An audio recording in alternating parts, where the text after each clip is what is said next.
Evangelho e Família. Adenauer Novaes. A família é o núcleo básico da sociedade. Nenhuma instituição se transformou tanto quanto a família no sentido do respeito ao outro e da busca da felicidade coletiva. O Evangelho é um roteiro para a família harmonizada. Não há fórmula padrão para a solução dos conflitos psíquicos, pois cada mente tem seus próprios processos que a fizeram estar na situação em que se encontra. Aos meus pais, Ostílio e Terezinha, os quais me proporcionaram os alicerces morais básicos da formação e manutenção de uma família, minha profunda gratidão. Evangelho e Família. O Evangelho como roteiro para a família. Por detrás das palavras escritas pelos evangelistas a respeito do que Jesus disse, existem preciosas lições de sabedoria que, quando contextualizadas, oferecem roteiros para a compreensão dos mais diversos problemas familiares. Para alcançarmos um significado mais profundo, além das palavras, é preciso abrir o coração para o sentimento do amor e a mente para a sabedoria espiritual. A utilização do Evangelho, como ferramenta para o trato social, não exclui sua aplicação ao mundo íntimo de cada um, sobretudo quando na vivência das relações familiares. Nelas o espírito se desenvolve e retoma seus processos psíquicos deixados em aberto nas encarnações precedentes. O Evangelho ou Boa Nova é um guia precioso que pode nos fazer entender melhor, do ponto de vista psicológico, os mais complexos problemas envolvendo o relacionamento familiar. Jesus falou para pessoas que viviam num contexto familiar, portanto suas palavras não se dirigiam apenas a eles, mas também à família da qual faziam parte. Jesus trouxe ideias que podem nos levar ao entendimento de que a vida em família é um sistema possível, no qual a convivência e o auxílio mútuo podem proporcionar a felicidade ao grupo de espíritos que dela fazem parte. Suas ideias penetram o espírito fazendo com que este olhe para si mesmo, mostrando-lhe que a vida é mais do que o corpo e do que sua exclusiva felicidade. Não estamos mais no tempo em que uma única pessoa é responsável pelos destinos de uma família. Todos agora são convidados a assumir os rumos que o grupo familiar vai seguir. Pais, filhos e agregados são corresponsáveis pelo futuro da família. A partir da adolescência o espírito assume sua encarnação, saindo da condição de criança que precisa de cuidados para de adulto que já colabora e participa das decisões coletivas. O espírito cada vez mais precocemente assume seus processos kármicos que influenciarão o próprio destino. Por esse motivo, a família se torna mais cedo o palco onde todos são convocados a colaborar uns com os outros, no qual se misturam desejos e expectativas com as provas que a vida propõe a cada um. O Evangelho em família deve ser passado principalmente pelo exemplo. Quando verbalizado deve mostrar-se como lições imortais de amor e luz, proferidas com suavidade e sem manipulações moralistas. Que adianta proferir palavras para convencer alguém de uma moral que ainda não se pratica? O Evangelho não pode ser transformado numa camisa de força para as gerações que estão reencarnando. Deve ser passado principalmente pelo comportamento, pois as palavras passam e as atitudes se impregnam em quem as vê. Não se deve obrigar alguém a aceitar uma ideia. Muito embora se deva tentar passá-la, é preciso respeitar os limites de cada um e seu momento evolutivo. A luz do Evangelho pode cegar aqueles que não estão acostumados à claridade, por isso é preciso ter paciência para que eles se acostumem. É preciso mostrá-la em doses adequadas para que sua divina claridade não prejudique sua absorção. As palavras de Jesus foram utilizadas para diversos fins. Uns fizeram delas bandeira para dominar e matar. Outros, como fio condutor do Espírito para os caminhos do amor. Os exemplos são muitos de parte a parte. Temos que nos conscientizar do uso que delas fazemos para que os espíritos que conosco convivem não morram pelo nosso dogmatismo. A tolerância e a paciência, além do desejo sincero de auxiliar o outro, são instrumentos mais eficazes do que palavras, por mais verdadeiras que sejam.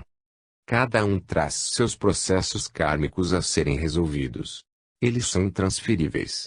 O Evangelho, se bem vivido, torna-se poderoso instrumento para que a encarnação seja um abençoado momento de equilíbrio e aprendizado. Os ensinamentos nele contidos podem ser encontrados em outras religiões, Pois o amor e a sabedoria não são privilégios dos cristãos e sim patrimônio de Deus. A família é o núcleo básico da sociedade e sua expressão mais simples. Cada ser humano no convívio familiar deve aprender e vivenciar experiências que serão úteis em sua vida social. Deve buscar ser na sociedade o que é em família e vice-versa. Ausentar-se dela, sob o pretexto de que é diferente dos demais com quem convive, é fugir do próprio destino e da oportunidade de crescer espiritualmente. A convite da inspiração amorosa decidi por fazer um livro diferente. Neste trabalho trouxe alguns casos verídicos envolvendo conflitos familiares com que tive contato ao longo de mais de 25 anos de atendimento ao público. Analiso cada caso à luz do Evangelho, da psicologia analítica e do espiritismo, trazendo uma mensagem ao final de cada capítulo.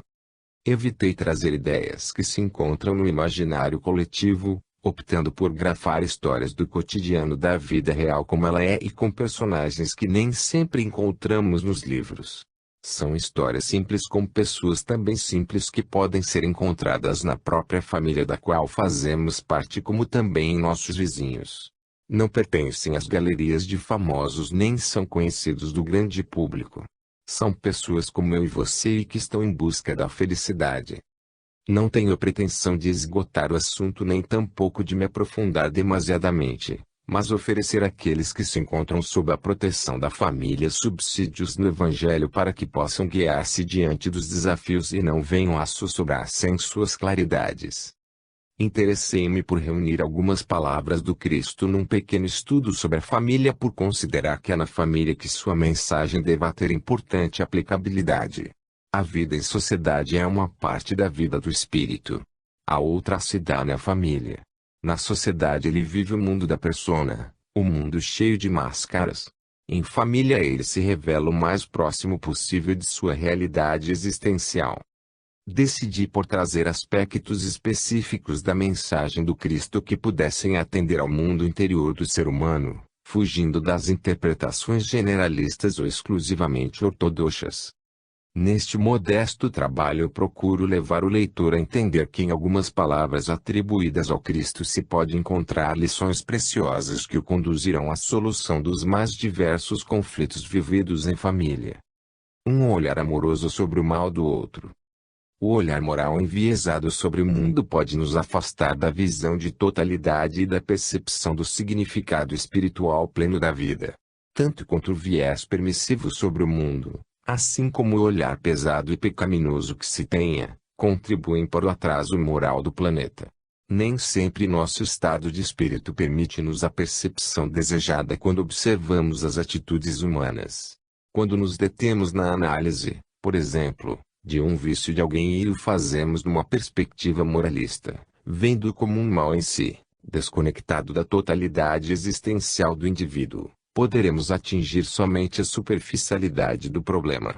Além da consideração do vício, que é considerado como um mal, há a qualidade evolutiva do espírito que a ele se escraviza e que sempre o faz por razões não alcançáveis imediatamente, por ele mesmo ou por qualquer pessoa que se debruce na reflexão do conflito, por mais especialista que seja em entender os problemas humanos. Devemos lembrar que o ser humano é individual e coletivo ao mesmo tempo, isto é, ele age por seu livre-arbítrio e motivação própria, mas também pelas influências que recebe, sejam de seu meio ambiente ou pelas interferências espirituais.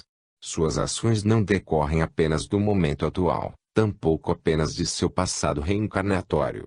Tudo se conecta, passado, presente e expectativas futuras para que um comportamento tão complexo como um vício se instale. Nossa visão não se deve limitar a estabelecer o que é bem e o que é mal e a partir daí determinar qual o tratamento para o mal.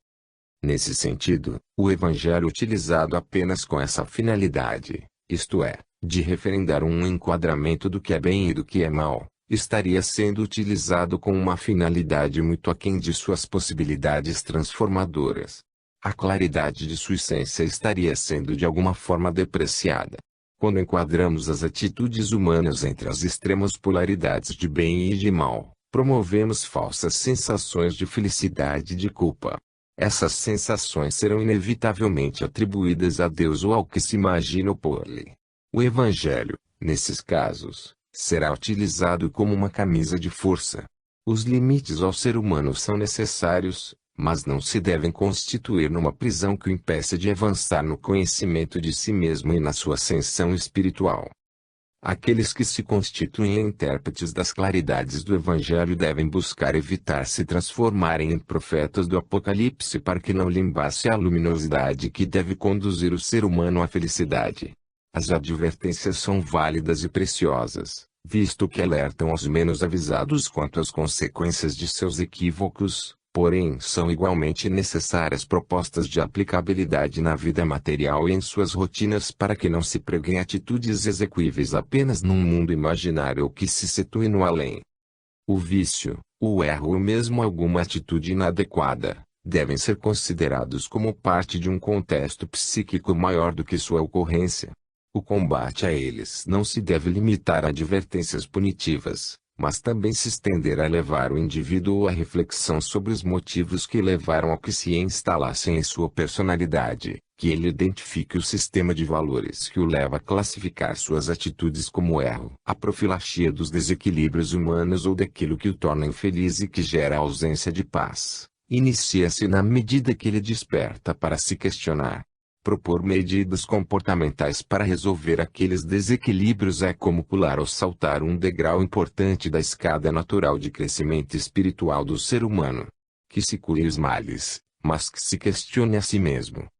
Nesse sentido, o conselho do Cristo do Evangelho de Mateus, capítulo 5, versículo 14, é fundamental ser repensado. Vós sois a luz do mundo, não se pode esconder a cidade edificada sobre um monte. Portanto, aquele que tem luz suficiente para iluminar os equívocos alheios deve possuí-la para apontar caminhos exequíveis com o fim de transformá-los em virtudes a partir de seu próprio exemplo. A personalidade de quem veicula a mensagem do Evangelho sem sombra de dúvidas interfere na forma como esta é veiculada e na interpretação que se lhe dá. Por mais que a pessoa se esforce em apresentar, através do exemplo pessoal, uma visão pura e límpida, a interpretação sempre conterá algo de particular. Por esse motivo toda generalização será incompleta. A interpretação genérica serve para situações típicas, as quais atingirão indivíduos que passem por semelhante padrão kármico daquele que a expõe. O Cristo propõe que o curador se cure, isto é, que sua fala seja também, e principalmente, dirigida a si mesmo. Seu exemplo pessoal é a verdadeira mensagem que passa, tendo como base o que assimilou da original. A partir do que entendeu da mensagem que lhe inspira a vida, levará aos outros, de uma forma típica, aplicável aparentemente a todos, mas própria para aqueles que têm karma semelhante ao seu. Numa família seus membros devem buscar aplicar o que pregam e aquilo que acreditam.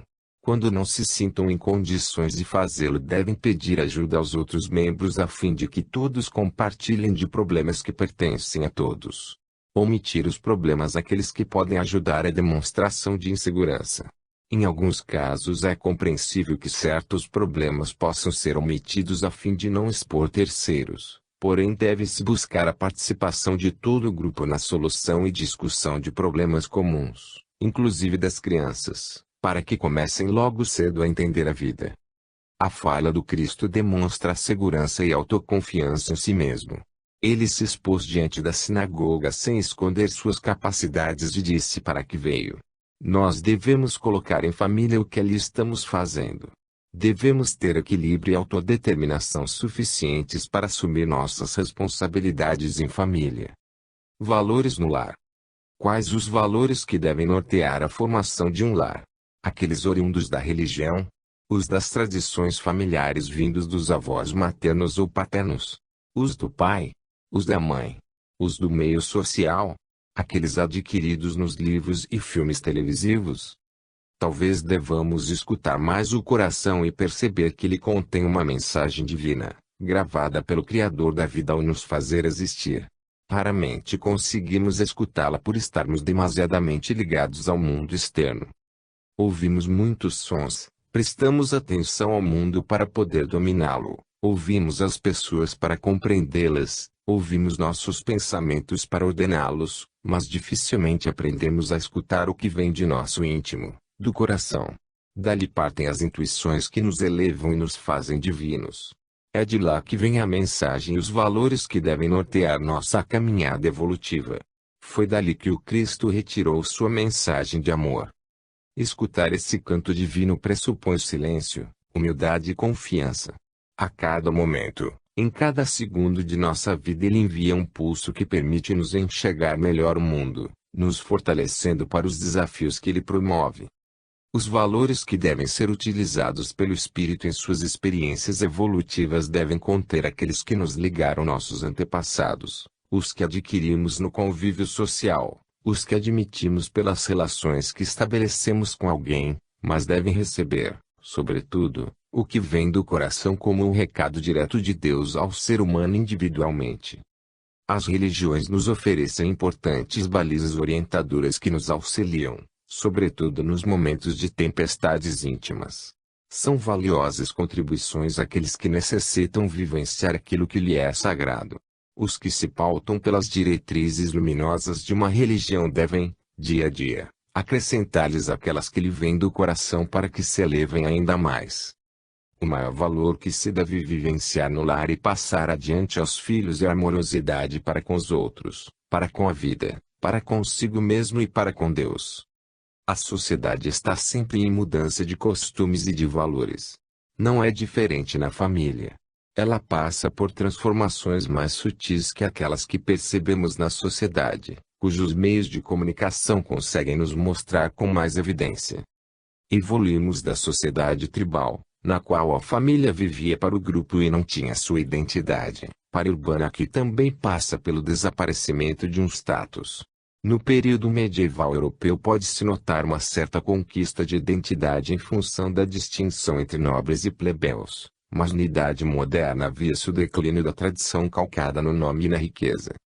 A família hoje se constitui mais pela atração entre as pessoas do que pela necessidade de transmitir valores de um determinado clã para seus descendentes.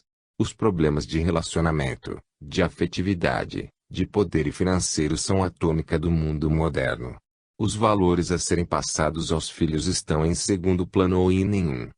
A família é o campo de entrada do espírito pelas portas da reencarnação na vida material. Nela ele irá desempenhar papéis importantes para sua vida psíquica e para sua evolução. Sua mente irá lembrar e consolidar estruturas psicológicas de relevância para sua existência no corpo físico. Com ela o espírito se inserirá na vida social, o que o fará concorrer para o progresso da humanidade. Dessa forma ele se sentirá responsável pelo progresso que ele mesmo experimenta. Na família o espírito evita o isolamento que contribui para o egoísmo e para a não utilidade da reencarnação, visto que o convívio social proporciona o progresso da humanidade e o aperfeiçoamento pessoal. Para Deus não há sacrifício necessário que possa ser maior do que o espírito fazer o bem que esteja a seu alcance. O bem para si e para a sociedade. É na família que o espírito inicia seu processo de autoajuda e de colaboração com o progresso social. É em família que o espírito recicla suas emoções e aprende a reconhecê-las como instrumento precioso para sua evolução. Evolui quem aprende a lidar com elas. Não há um espírito igual a outro, como não existe outro Deus senão a inteligência suprema do universo. Somos singularidades de Deus, gerados pelo seu amor. Existimos para alcançarmos a perfeição. Até lá muitas etapas serão vencidas e muitos desafios ultrapassados. Todos eles através da internalização da capacidade de amar. Nascemos para a própria glória e para a construção do amor no universo como a realização de Deus. Porém, essa glória não se encontra nos lugares de destaque da sociedade nem nos registros de imóveis dos cartórios, nem tampouco nos valores das contas bancárias. Ela se realiza na intimidade do lar que representará o troféu de vitória de quem o constrói. Certos valores devem ser consolidados em cada pessoa e estabelecidos como normas de convivência para que se alcance o lar desejado. Valores que não estarão escritos nem precisarão ser verbalizados, visto que se encontram no coração de cada um. Existem princípios consagrados pela sociedade e inscritos nos códigos religiosos da humanidade que podem nos ser úteis para a determinação de tais valores. Princípios como o amor, a caridade, a fé, a fraternidade e a paz são fundamentais e básicos para a compreensão dos reais valores. Do amor podemos alcançar o sentimento de respeito ao outro.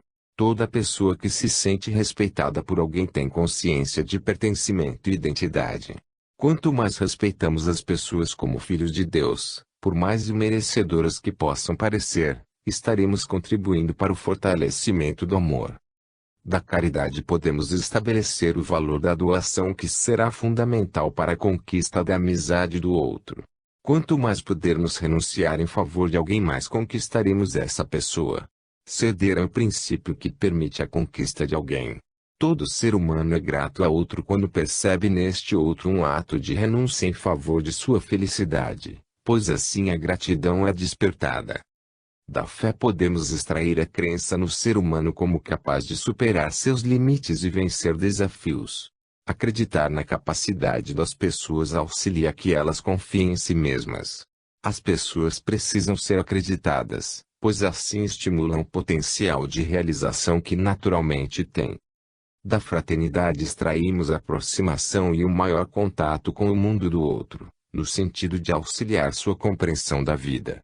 Quanto mais nos aproximamos das pessoas, respeitando sua privacidade, mais podemos nos mostrar filhos de um mesmo Pai, irmãos em humanidade.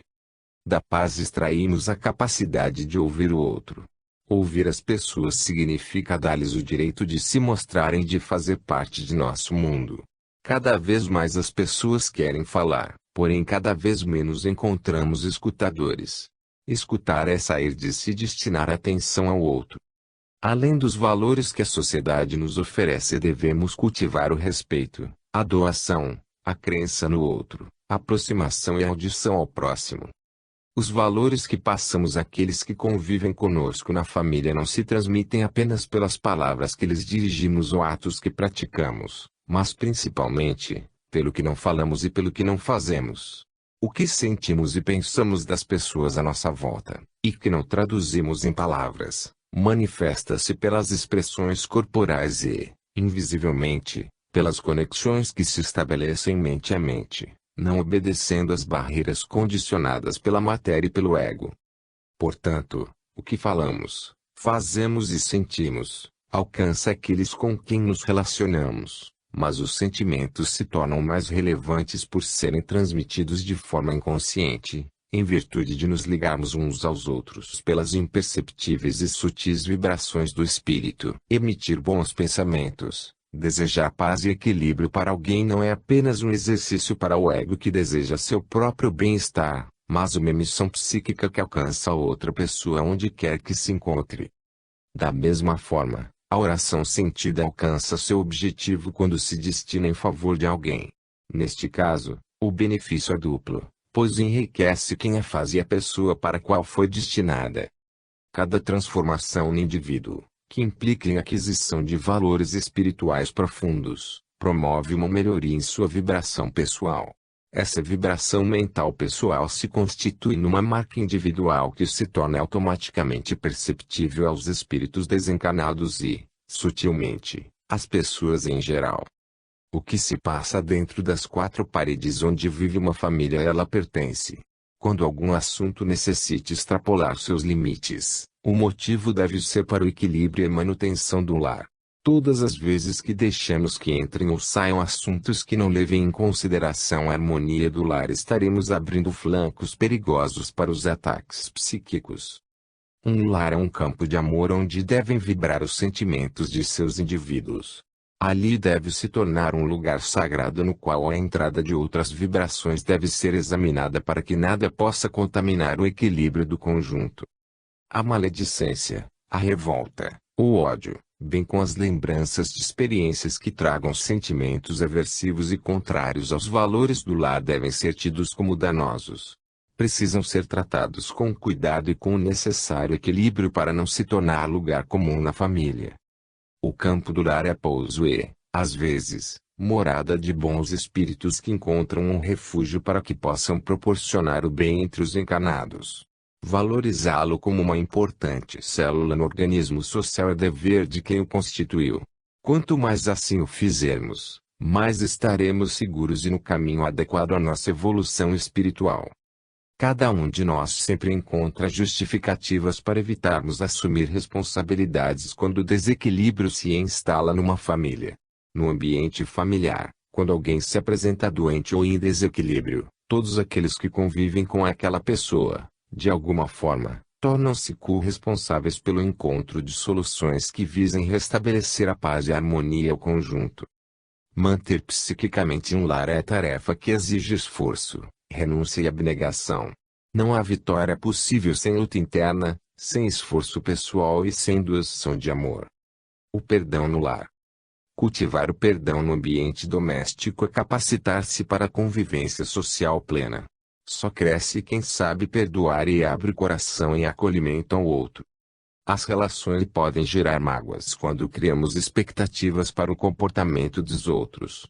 Essas mágoas vão se acumulando ao longo da vida, são fomentadoras e geradoras de complexos e passíveis de serem somatizadas, apresentando-se como doenças. Quando identificarmos atitudes realmente arbitrárias contra nós, devemos, para que se evite a mágoa, tentar compreender que também poderíamos ser capazes de cometer o mesmo equívoco da pessoa que nos atinge.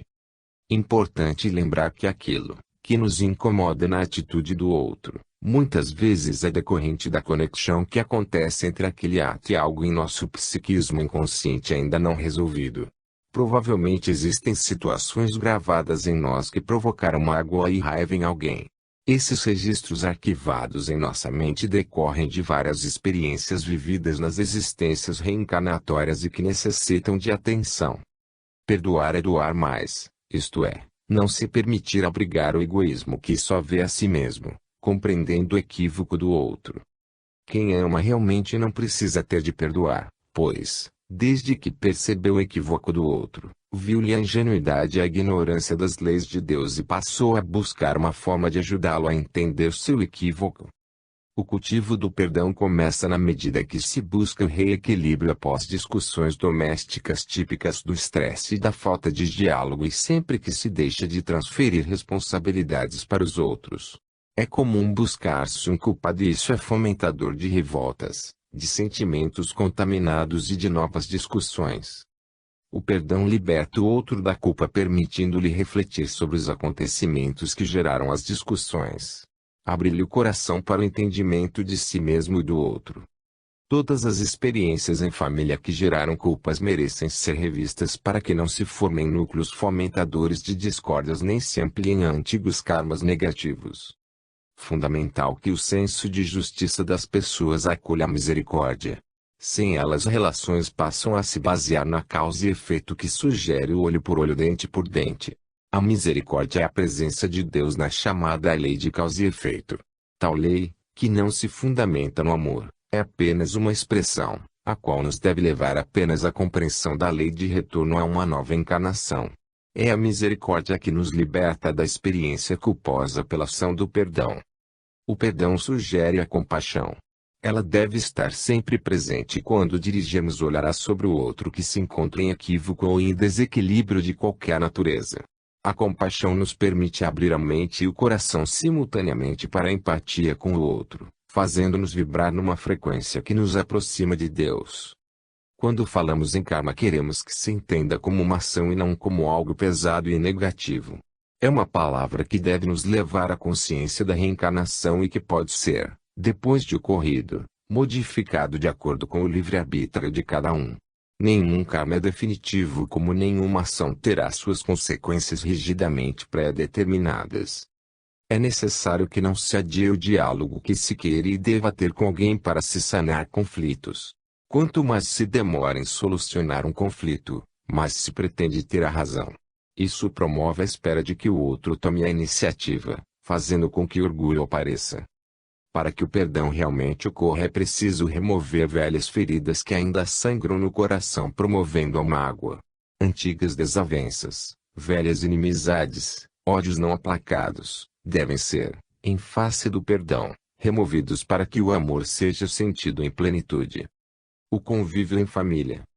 Fernanda, embora tenha apenas 16 anos, se sente muito responsável em casa desde o dia em que seu pai faleceu há 2 anos.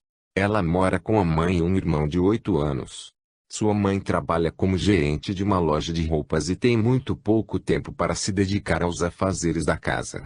Sua mãe não ganha o suficiente para pagar uma empregada doméstica, o que a coloca como colaboradora e responsável por tarefas importantes da casa. Todos os dias, antes de ir à aula, acorda mais cedo e, junto com a mãe, prepara o café e veste o irmão para a escola. Muitas vezes ela se lembra do pai e da falta que lhe faz. Sua morte, além de ter reduzido um pouco o padrão de conforto da família, também lhe trouxe mais maturidade e um certo ar de tristeza em seu semblante. Ela costumava ouvir dele as recomendações para que se preocupasse com seu próprio futuro a fim de não depender futuramente de um marido. As palavras dele, ditas em tom amoroso, sempre ecoavam em sua mente. Compreendia que ele queria para ela o mesmo que proporcionar à sua mãe, isto é, independência para trabalhar e ter seus amigos sem que a desconfiança ou a posse pairasse na relação. Só agora, depois de se perceber uma adolescente madura e responsável, era capaz de avaliar a importância das conversas proporcionadas pelos seus pais, à mesa, quando almoçavam, nas quais os assuntos eram tratados de forma clara e aberta. Compreendeu que, naqueles momentos, valores como honestidade, respeito ao outro, segurança, autoconfiança, fraternidade, dentre outros, lhes foram transmitidos de forma natural, sem imposições. Percebia que os seus pais vivenciavam o que pregavam. Sua percepção lhe permitiu acreditar que uma boa convivência familiar calcada no diálogo aberto é capaz de preparar as pessoas para tempos difíceis e de sustentá-las para superar os desafios da vida. Após o falecimento de seu pai e por influência de uma amiga, passara a assistir reuniões públicas num centro espírita próximo à sua casa. Isso lhe deu conforto e a certeza de que seu pai vivia em algum lugar muito bom, em face da pessoa responsável, madura e amorosa que era. Ela compreendia que naquela família ela tinha um papel e não pretendia deixar de cumpri-lo. Sabia que o seu irmão mais novo, que já não contava com o pai, teria de aprender com ela e com a mãe os valores que ela recebera. Muitas vezes entendia quando sua mãe ficava nervosa e brigava com seu irmão. Geralmente adotava uma postura conciliadora, valorizando a harmonia.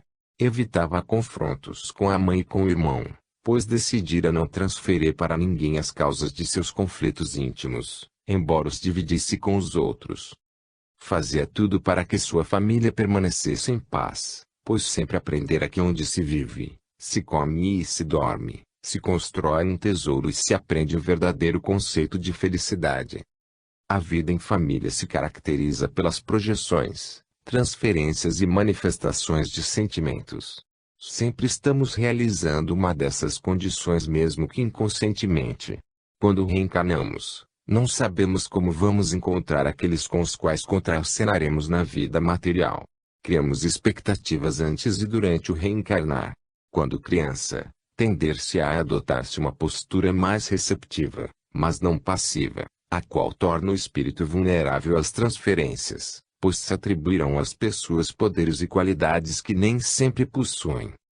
A partir da adolescência, sem que cessem as tendências transferenciais, iniciam-se as projeções que afastarão o espírito por um bom tempo da possibilidade de que se enxergue a si mesmo, vivendo num mundo de personas.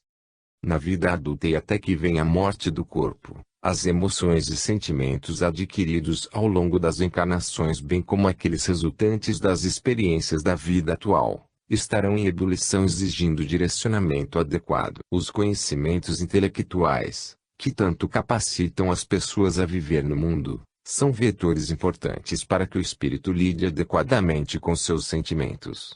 Estes sim, devem merecer atenção dobrada, pois a natureza humana se move sobre seu terreno movediço. Quando ele se alicerça em bases sólidas, o espírito está pronto para o encontro consigo mesmo. Quando os sentimentos são percebidos e tratados com o contributo da dimensão intelectiva, se constituem em poderosos recursos estruturantes no psiquismo. O convívio em família requer a percepção das transferências, a eliminação das projeções e a expressão equilibrada dos sentimentos.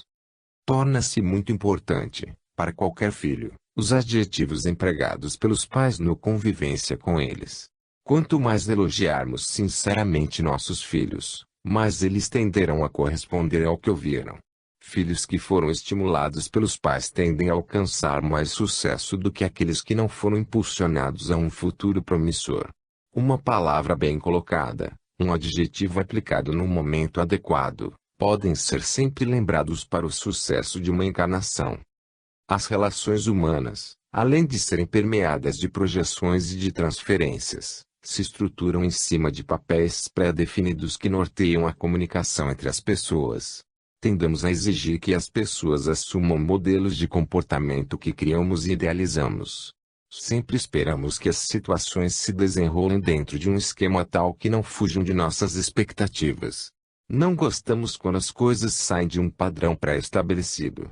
Nem sempre sabemos lidar com o que nos foge ao controle. Não é difícil observar em família que queremos que cada um siga seu papel e não nos aborreça.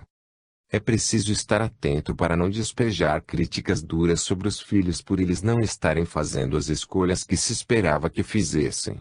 As escolhas deles podem frustrar as expectativas dos pais, não por rebeldia ou agressão, mas por estarem seguindo o impulso natural, próprio, de crescimento que trazem no íntimo.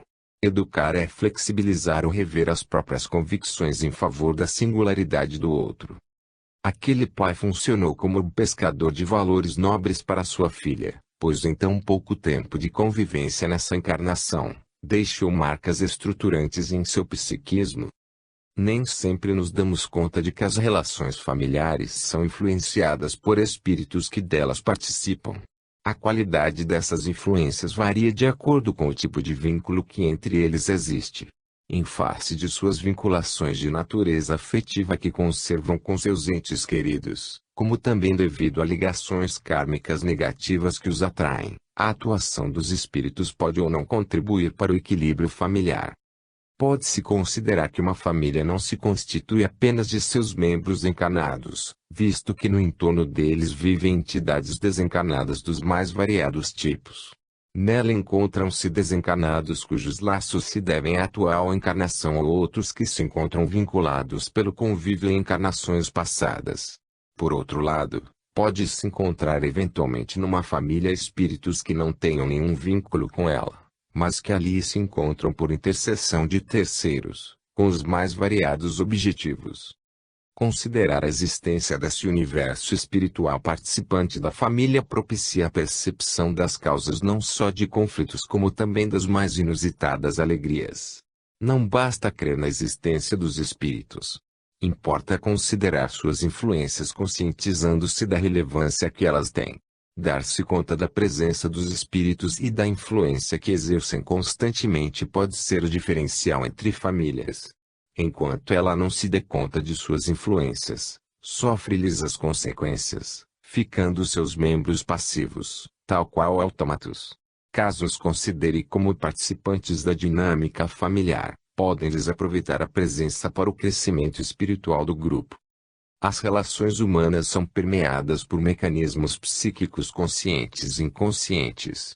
Por este último aspecto nem sempre sabemos os motivos que nos levam a essa ou aquela atitude, pois eles podem nascer das camadas mais profundas da mente até alcançar a consciência. O inconsciente contém experiências e emoções delas resultantes, acumuladas nas várias encarnações do espírito. Por esse motivo, as relações são influenciadas por outras que tivemos com os mesmos espíritos que hoje renascem e convivem no mesmo teto. Poucos espíritos estão juntos pela primeira vez, pois, via de regra, já se relacionaram antes, no desempenho dos mais diversos papéis sociais. A lei de Deus nos reúne ao necessário aprendizado e para a manifestação do amor pleno. A vida em família é, portanto, o grande laboratório onde os espíritos reciclam-se para a própria felicidade. É ali onde se reúnem antigos amores e velhos desafetos para que, no desempenho dos papéis familiares, Aprendam a se amar verdadeiramente. Ao reencarnarmos, trazemos gravados os sentimentos que tivemos em relação a cada pessoa que reencontramos. Em nossos arquivos perispirituais constam as mágoas, tanto quanto as gratidões, bem como tudo que foi projetado por nós naquele espírito em vidas passadas. Quando falo em projeção, quero dizer aquilo que se configura a imagem da pessoa em nós, carregada das emoções que lhe endereçamos.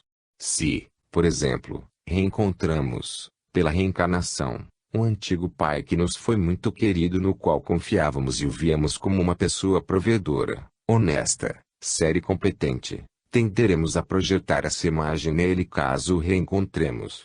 Se ele renasce, como irmão consanguíneo, tenderemos a projetar nele a imagem daquele pai, gravada em nós. Em família estamos sempre projetando as emoções gravadas internamente, oriundas do passado, nos espíritos que retornam à nossa convivência. Quando, por algum motivo, aqueles espíritos não retornam à nossa convivência, tenderemos a projetar aquelas imagens em pessoas que ocupem o mesmo papel familiar. No exemplo citado, caso o antigo pai não tenha reencarnado, tender-se-á a exigir do novo pai que lhe corresponda a projeção atribuída ao anterior. Escolhemos entre pessoas que fazem parte de nosso universo consciente, tenhamos ou não relações estreitas com elas, para que ocupem funções de destaque no psiquismo. Queremos que os personagens do universo familiar sejam modelos de perfeição e de caráter.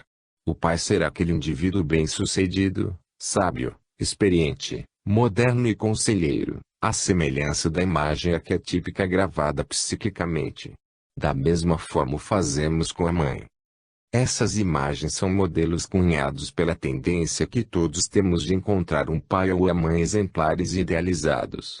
Cristalizamos psiquicamente figuras cujas características se aproximam daqueles modelos e as transformamos em imagens recorrentes na mente inconsciente. Imaginemos alguém que teve um péssimo pai, na atual ou em outra encarnação. Terá que fazer algum esforço para aceitar um novo pai, mesmo que ele seja efetivamente um bom pai. O mesmo ocorrerá em relação aos outros papéis familiares. O acúmulo dos papéis resultantes das vidas sucessivas formará internamente uma imagem de pai, que tenderá a ser projetada externamente, sendo que o último exercerá maior influência na encarnação posterior.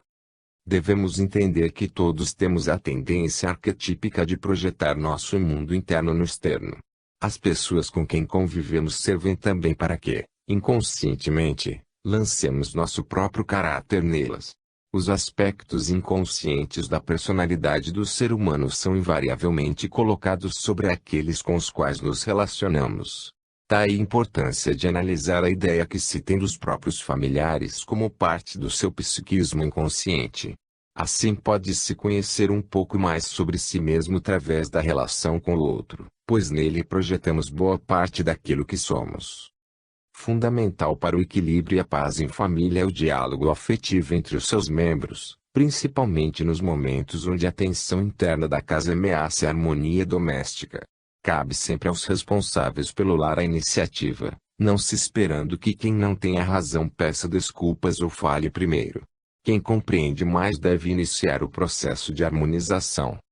Tais diálogos devem também ocorrer fora dos momentos de tensão, quando os ânimos não estejam exaltados. Após as discussões deve-se refletir sobre qual a melhor forma de retomar o diálogo e de que maneira ele deve ser conduzido para não ferir a suscetibilidade dos outros. Será sempre importante observar o tom da voz e as palavras, que devem ser colocadas de forma a expressarem afetividade e amorosidade. Às vezes não conta o que dizemos, mas com que modulação de voz e emoção o fazemos. Uma mesma crítica poderá ser aceita por alguém que tenha dificuldade de admitir que está equivocado, se o fizermos com amorosidade. Quando conversarmos com alguém, devemos procurar poupar a pessoa do nosso mau humor e da agressividade que porventura tenhamos, pois, caso contrário, estaremos nas mesmas condições de quem assim age conosco e, sabemos por experiência, o quanto tal tratamento é desagradável. A fala amorosa desperta no outro um sentimento recíproco que permite a comunicação num nível profundo, conectando os corações. Foi dessa forma que o Cristo conseguiu atingir as pessoas e perpetuar suas palavras até hoje. Quando falamos com o coração, quem nos ouve guarda nossas palavras e permite que elas repercutam por muito tempo em sua mente. Todos nós somos suscetíveis às influências do meio da mesma forma que interferimos nele. Difícil é determinar o que tem mais importância. Não é diferente na vida em família. Todos interferem no grupo como também sofrem interferência dos demais. Porém, há um fator que influencia o grupo familiar e que, de tão sutil, não é percebido por ninguém. Trata-se do modo de ser de cada um que não aparece explicitamente nos atos nem nas palavras e que não é dito, mas que é captado inconscientemente por todos. O que não se diz, mas se pensa, o que não se expressa, mas se sente, o que não se faz, mas se deseja, molda no comportamento do outro, exercendo tanta influência quanto o meio e quanto aquilo que é dito e feito pelos demais. Quando se aconselha que prevaleça o diálogo é também no intuito de diminuir a influência do que não é dito. Quanto mais se exercita o diálogo buscando explicar aquilo que se pretende para com o outro, estreitam-se os laços e se estabelece a confiança mútua. Tudo que se deseje fazer e que implique em reciprocidade ou atuação por parte de alguém, deve ser explicitado com o máximo de clareza possível. Quanto mais se puder explicar o que se faz, mais se obtém êxito quando o que se quer depende de terceiros. Quando falta o diálogo na relação com alguém ou quando se economizam as palavras, permite-se que se estabeleça uma certa distância com o outro. Isso contribui para que o outro possa exercer sua imaginação e criatividade para com o desejo de quem lhe aciona. Abre-se um campo imenso de possibilidades para que o outro possa pensar o que lhe aprouver quanto às reais atitudes de quem o busca.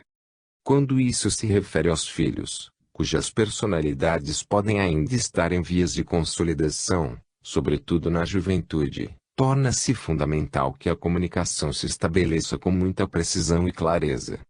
A vida muito voltada para o trabalho que naturalmente exige atenção, pois sem ele não se sobrevive, limita uma maior aproximação entre as pessoas na família. O diálogo se dá em tempo restrito e as conversas são prejudicadas pelo estresse diário. O cansaço, o sono, dentre outros fatores, interferem na disposição em se conversar com alguém. Muitas vezes, chega-se em casa disposto apenas a ir para a cama.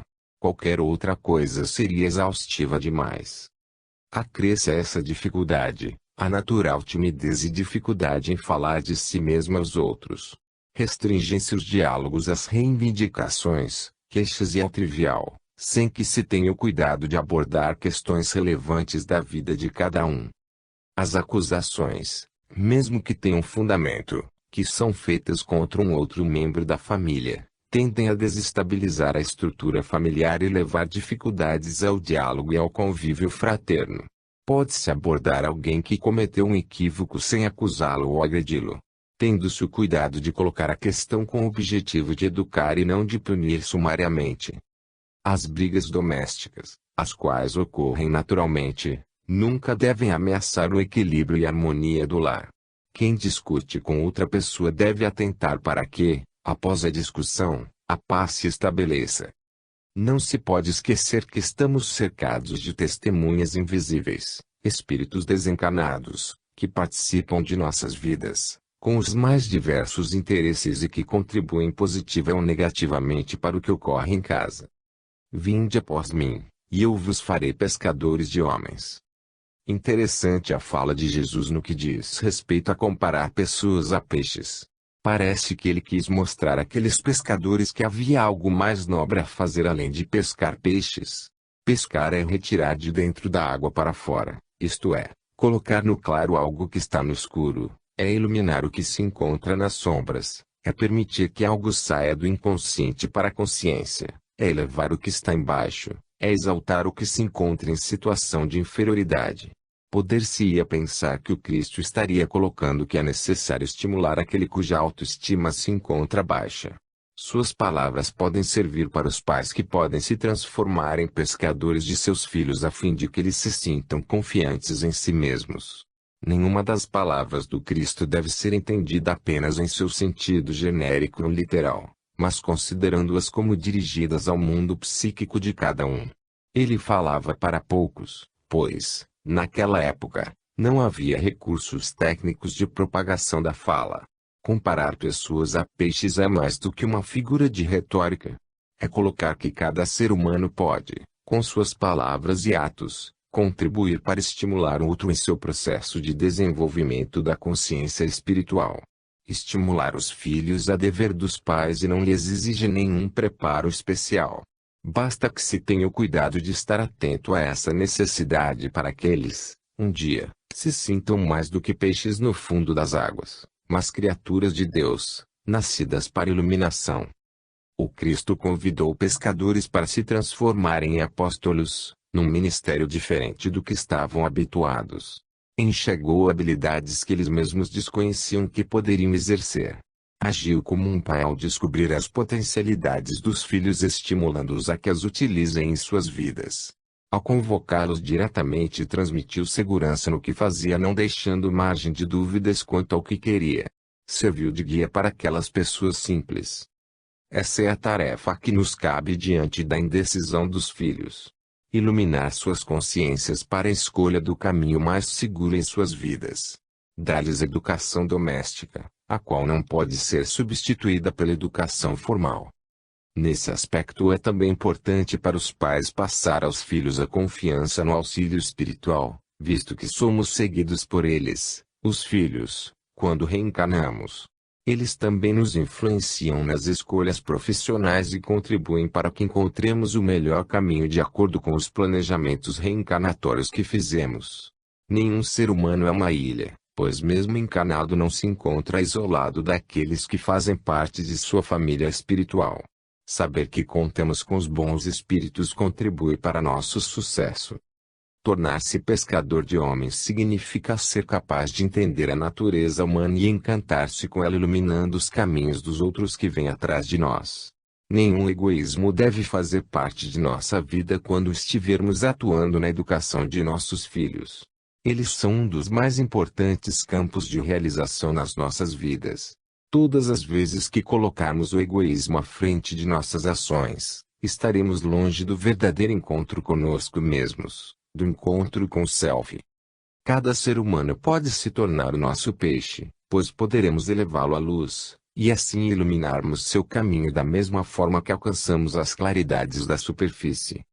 Hamilton é dedicado expositor espírita num centro em bairro distante de onde mora.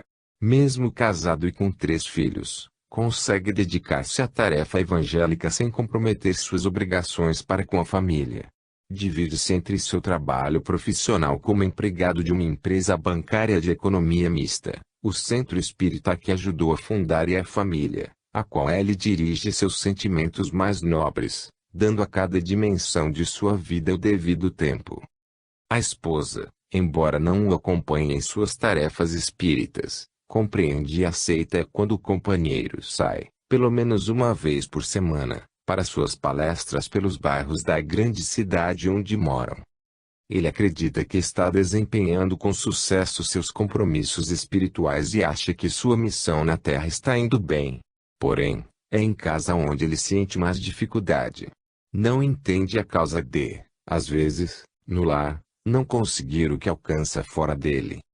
Quando faz suas exposições sobre temas espíritas, consegue convencer as pessoas daquilo que diz. Sabe argumentar em favor das teses espíritas. Mas, em casa, quando realiza o encontro semanal para leitura e análise de temas do Evangelho, sente dificuldade em fazer com que seus filhos os aceitem. Vez por outra, pode-se vê-lo tentando organizar as ideias para que seus filhos adolescentes aceitem as claridades do Evangelho. Desde que começou a fazer as reuniões, contava com a boa vontade de todos para que se iniciasse no horário pré-determinado. Porém, à medida que os filhos foram crescendo, notava a dificuldade em reunir os 3 e em fazê-los participar da análise das lições. O desinteresse dos filhos não ocorria por conta das motivações adolescenciais voltadas para o imediato e para o mundo externo. Acontece que nosso Hamilton aproveitava as reuniões evangélicas para cobrar dos filhos e para lhes chamar a atenção quando cometiam algum deslize. Continha-se para não deixar a raiva vir à tona quando, Em meio às reuniões, um dos filhos demonstrava desinteresse ou falta de atenção. Hamilton era bom no verbo, mas desatento à psicologia da alma, que exige paciência e amorosidade. Todos queremos convencer os outros para nossas convicções e com isso formar um mundo tal qual o concebemos. Achamos que, se ele fosse como nós o pensamos, viver-se-ia melhor. Esse é o desejo do ego que ainda não se encontra conectado ao self. Aplicar no lar os princípios contidos no Evangelho não é tarefa fácil como pode parecer. Não se trata de transmitir conhecimentos como se estivesse numa escola comum. Tampouco se pode acreditar que, o simples fato de estarem juntos, sob inspiração dos bons espíritos, interpretando as mensagens nele contidas, é suficiente para a resolução dos problemas da família e para a aceitação rápida pelos filhos dos conteúdos dissertados. Nem sempre o que se escuta, se consegue internalizar imediatamente. O Evangelho no lar é mais do que uma reunião semanal em torno de uma leitura que, indiscutivelmente, é providência salutar a todos que ali vivem em momento de paz que beneficia quantos participem.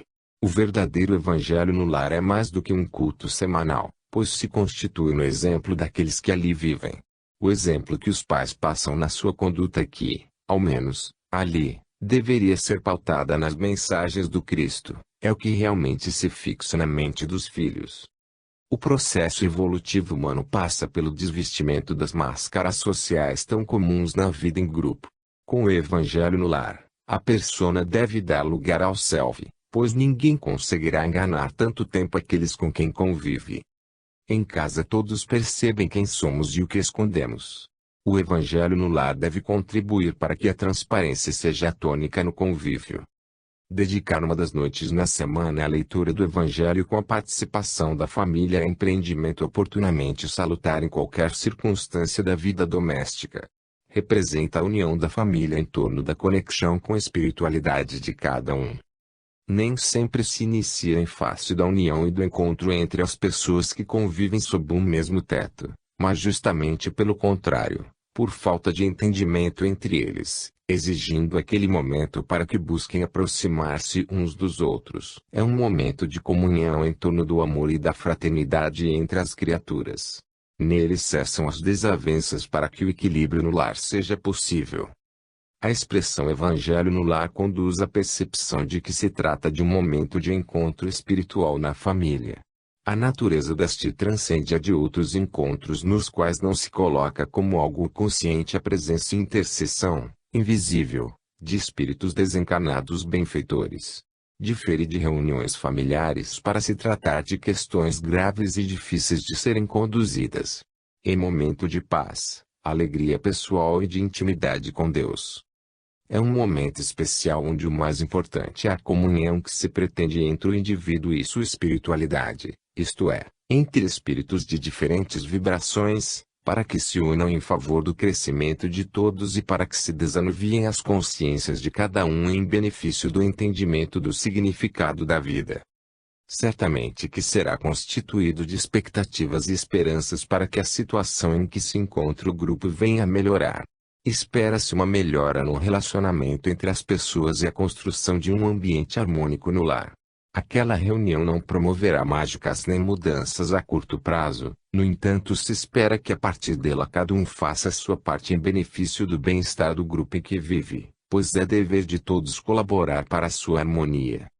Não deverá se tornar um campo de atuação que substitua o diálogo franco e fraterno que deve existir em outros momentos, sobre temas delicados que digam respeito a questões graves de cada componente da família.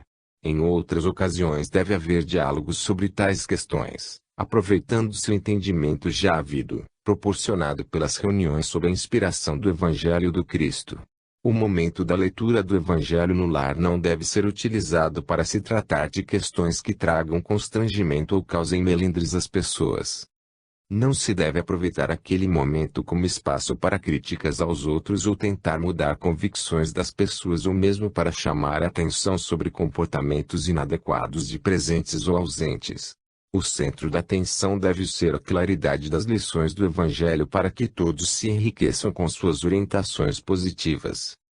Não será naquele momento que, Por exemplo, o pai ou a mãe deverá repreender filhos, e vice-versa, ou estocar um ao outro.